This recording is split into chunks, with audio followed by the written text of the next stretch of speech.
Welcome to Fireside Chats. I am Magela Pillai, and I'd like to introduce you to our speaker, who is a practitioner of Rajyoga Meditation for a number of years. Sister Denise will be sharing her ideas and her experience on the subject of temporary versus permanent.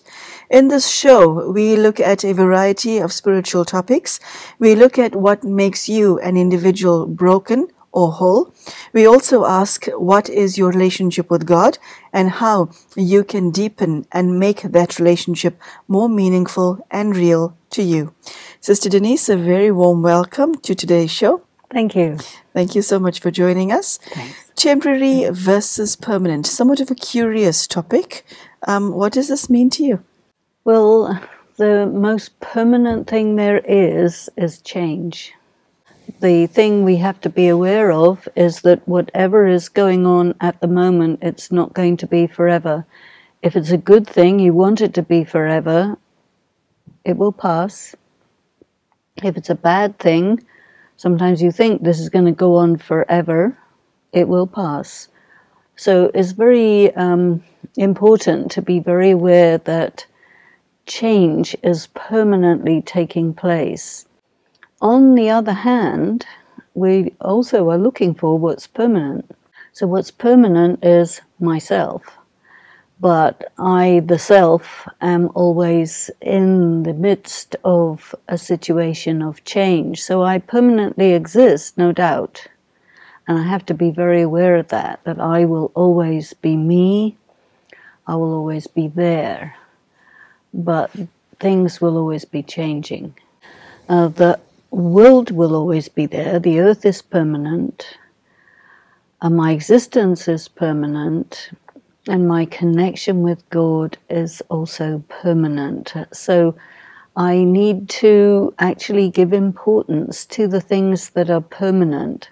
And by saying that change is permanent, you also give a lot of importance to exactly how that change is going on so that you can work with it and flex with it. Because the permanent self, in the midst of impermanence, in the midst of permanent change, that requires a lot of internal balance. So let's talk about what in one's life is impermanent. Your physical body. Well, the physical body is there for the duration, but it's always basically deteriorating. I think it grows until you're about 16, and after that, deterioration. So you have to flex with that, you have to work with that, you have to take care of it, because then it will last you better and longer. Sister Denise, I think what confuses people is things tend to have the illusion of being permanent. Like we buy fixed property because it's literally grounded on earth, and it's a fixed structure, and barring what used to be known as an act of God, it will still be there. And so you think, this is my home forever. And yet we all know that it's not the case. We would like the things that we rely on, physically, emotionally, socially, to be permanent. We want that because we rely on them. But by taking into account that they're not permanent, we have to look and see if I'm treating an impermanent thing or person as if they are permanent, then what am I doing wrong? Mm-hmm. And what do I need to do to make sure that whatever I'm relying on is permanent? And of course, what can you rely on? You can rely on the existence of God, you can rely on the existence of yourself, but I think another thing that is very reliable is your karma. Because if the trend of your karma is very positive, then you can rest assured that there will be a permanent positive consequence, but you don't know what's been your past karma. So there will always be surprises. That's definitely permanent. And so you have to kind of get ready for it, forewarned is forearmed, this kind of thing. But we have to be very clear that there isn't much of what you can see in the world that is going to be stable. Anything material is going to change. Sister Denise, why don't we want to hear about any of this?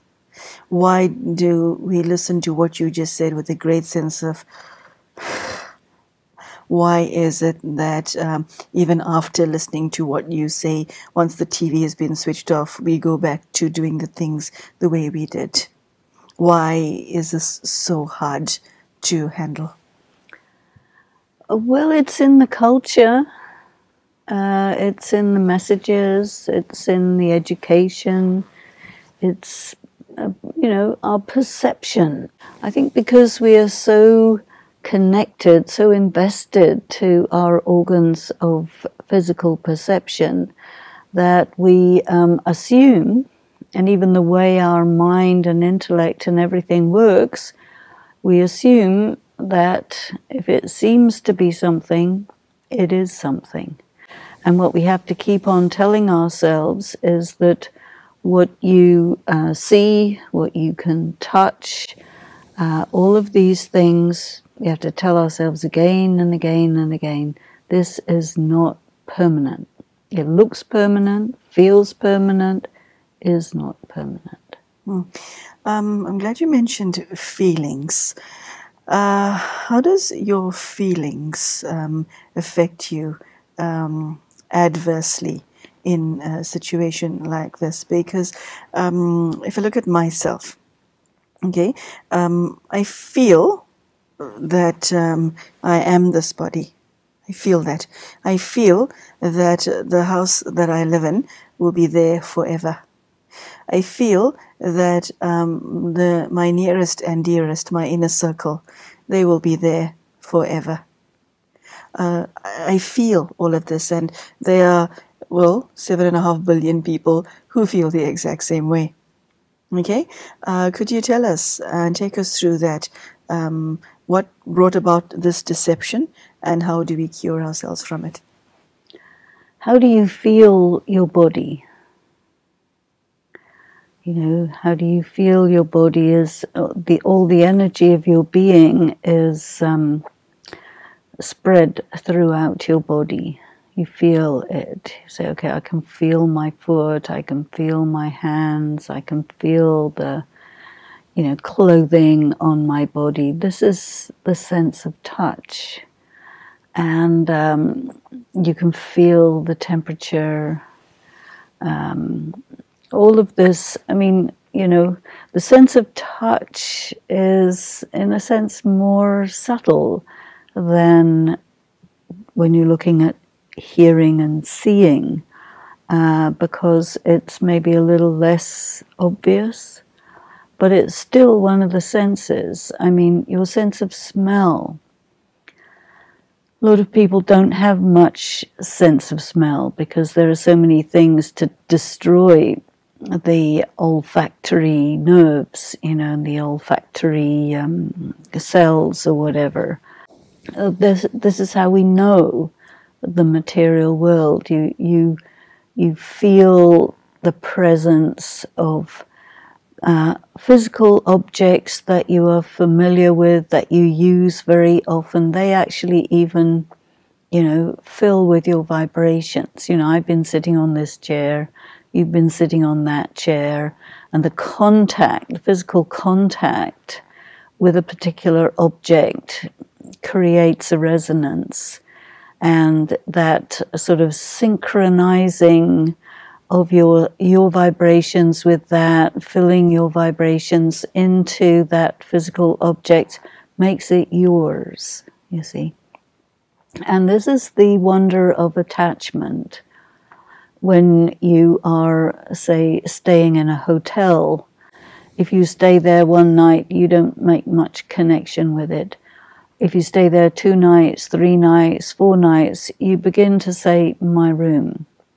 you begin to, create the pathway that goes between the hotel lobby and your room, and you create these kind of streams of movement where your vibrations start to lay trails, and you kind of take possession of that thing.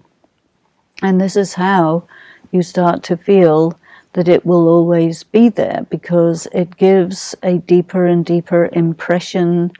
And so that also becomes like really yours. I remember having an interesting experience that the house I was living in was robbed, and in the bathroom I had forgotten my watch, and it was taken, and I could actually feel the absence of the watch and that somebody else had it in their hand, So there is some sort of psychic contact with physical objects. And of course, your body is always with you.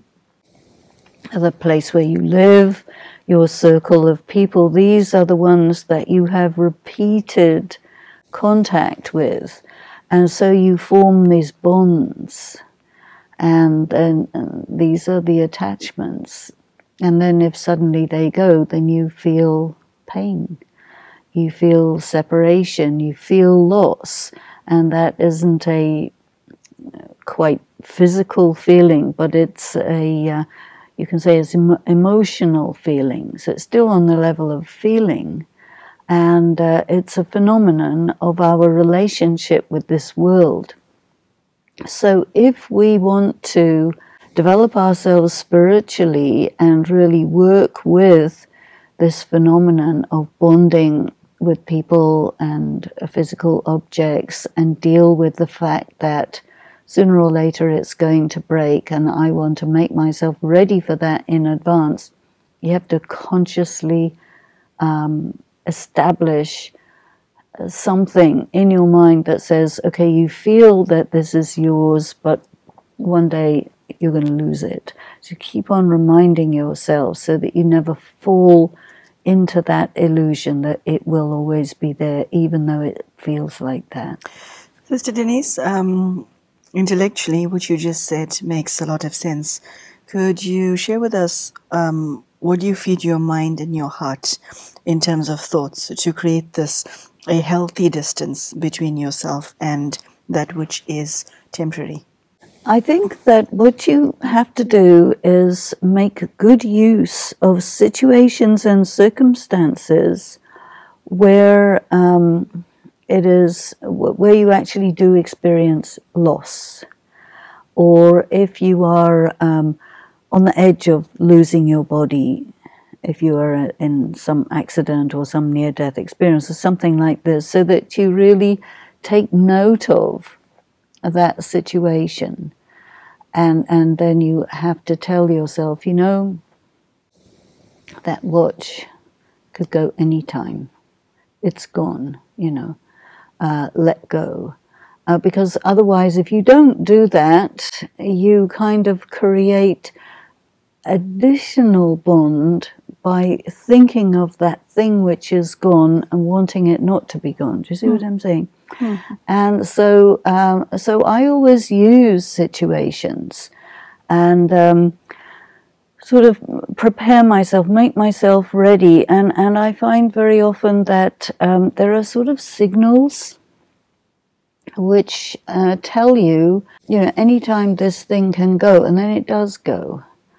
And then you kind of say to yourself, yeah, well, I knew it was going to go, and now it's gone. So you have to very consciously, okay, let it go. Relationships. Sometimes you will have a really good relationship with someone, but then there'll be a feeling that, one day this is going to end. It sort of appears in your mind. Perhaps it's connected with a relationship you have with the future, where you can actually perceive the future in terms of indications before it actually happens. You'll kind of feel it, you'll sense it intuitively, and then you will sort of expect it and anticipate it. And then when it comes, your thought to yourself is, yeah, well, I knew this was going to happen. So then you're not so surprised, you're not so shocked, you're not so put out by it, because you kind of knew. And I think when you do get intuitive feelings about things that are going to happen, in Brahmakumaris we do have this approach to time, which is that everything is on some level destined. And so something that is in the future already exists, but you will not actually perceive it until it appears in the present moment.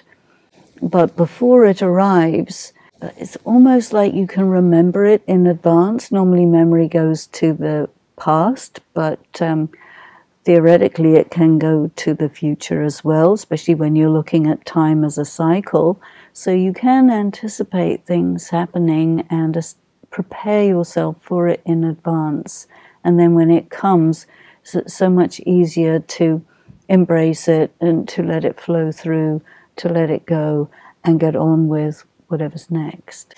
What in one's life is permanent, apart from the soul? Not too much. Your relationship with God, but that's constantly changing. Your relationship with matter, but that's constantly changing.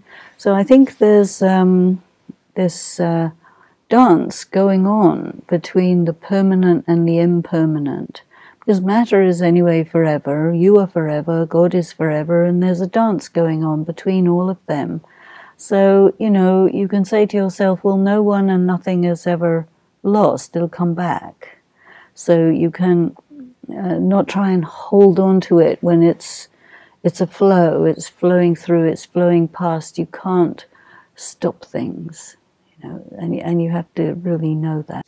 You can use everything that the eyes can see, but you need to change your attitude towards it, to disinvest from it, to withdraw from it, to not get your identity from it. Yes, I think you just have to work out a relationship with it where you are, fully responsible while it's there, and then when it goes, you can just let go, so you're not holding on to it so tight. Having disinvested that energy from everything that is visible, you now have some spare energy. Where do you reinvest that's safe? Because from what you've said, it's not wise nor safe for the soul to invest so much of itself into the tangible. So you disinvest from there. What do you do? Where do you go? You have to resist the sort of gravitational pull of matter, which has a hold on the soul. So that requires a lot of energy. So if you can free up your energy, then you find yourself actually able to do that. Whereas others who are really holding on tight, there's no available energy for that. Then they will say, well, no, we can't do that. Mm-hmm. So then you're never able to restore yourself, refresh yourself. And I think that it's a little bit similar to money. You need money to make money. And in the same way, you need energy to get energy. And all of the things which are really consuming all your energy, you have to really look at that. So definitely being able to have a light connection with your possessions is good. You want to make sure that you're not possessed by your possessions. Possessed by your possessions. Sounds a bit spooky. Well, they do have a hold on you, and it is as if they possess you. Yes, Denise, would you explain how God gives the response of what you just said when you invest in God? What is your experience having done that yourself? There are teachings that God gives, and God says, look, everything that you can see and touch and feel, and including your body, is passing through. So what you need to do is not hold on. So then if you follow that instruction and you adopt the attitude which God gives us, be a trustee. It means you're totally responsible for taking care of it and using it in a proper way, but you never think of yourself as the owner, only as the trustee, the manager. So this is going to really change your relationship with people, places, and things. And what's going to happen as a result of that is you'll be much closer to God. So the reward that you receive from God is this feeling of closeness, all the time being near to God, working with God, having that guidance, protection, company. So it's a very different way of moving through life. Is separating yourself from matter, and by that I mean creating healthy distance between yourself and your body and the things and people in your life, is it a question of words? Is it a question of attitude? Or is it a question of power? The reason I'm asking this question is I can say to myself 100 times a day, I'm not this body. Okay? But yet, if I find myself in a situation where I'm drowning, I will feel and experience deep fear. I will feel as if I'm dying. So that's irrespective of the words that I've been feeding myself for years and years and years. So how does one know that you're successful in your spiritual practice? Well, I think that you have to be in that situation, and I had occasion to be almost drowning. And so I said to myself, oh my goodness, I'm in a riptide, I'm unable to deal with the current of the ocean that I'm in. I'm not that strong of a swimmer, I could die right now. So then I sort of looked around myself internally to see, okay, what's really going on here? And the first thing I saw is, I'm not afraid. So I thought, oh, that's good. Okay, so you're not afraid of dying. And then the next thing I felt is, I could die, but it's not time. So I felt that also. So I said, okay, well, if I'm not afraid, that's good. No panic, no problem, no paralysis. That's great. It's not time. Then, okay, let's go. We've got to make it to shore. And so I just connected myself with God and said, okay, it's not time for me to die. So you and me together, we're going to the shore. And I reached the shore. But it was an extremely powerful experience because it let me know for sure that I'm not afraid of dying. Because you never know. You can say, oh, I'm not afraid of death, but you don't know until it's right in your face. And once you have seen that and know that about yourself, then you know.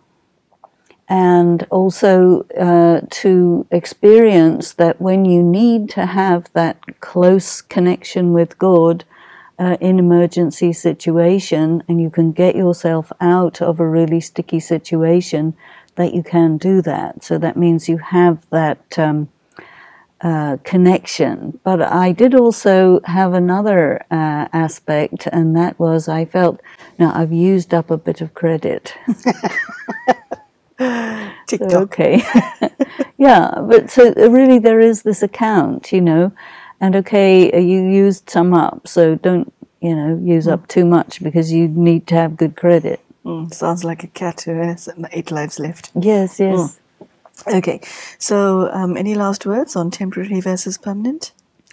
Well, I think the important thing is to know that, I am a permanent, eternal, immortal soul in the flux of time and space, and I am forever, and I'm moving through, and let me work with the temporary, knowing it's temporary, knowing I'm permanent, really enjoying that awareness, that sense that, everything in this world is permanent, but it's continuing to change. So I would never worry about losing something. You know, there's this sense that sooner or later it'll be back, or, okay, this goes, something else is coming.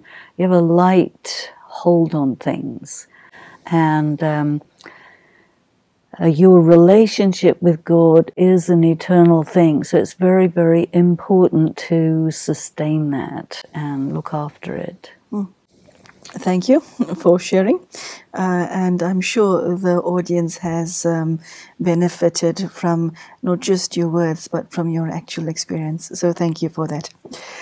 There you have it, temporary versus permanent. Sister Denise has shared a very deep message as to what the difference is between the two, and especially the fact that if you invest too much of your energy into the impermanent, you will be paying a very heavy price for it. So a very clear warning beforehand, so that you can now use the time that's available to you to disinvest and to create a healthy relationship between the people and things around you.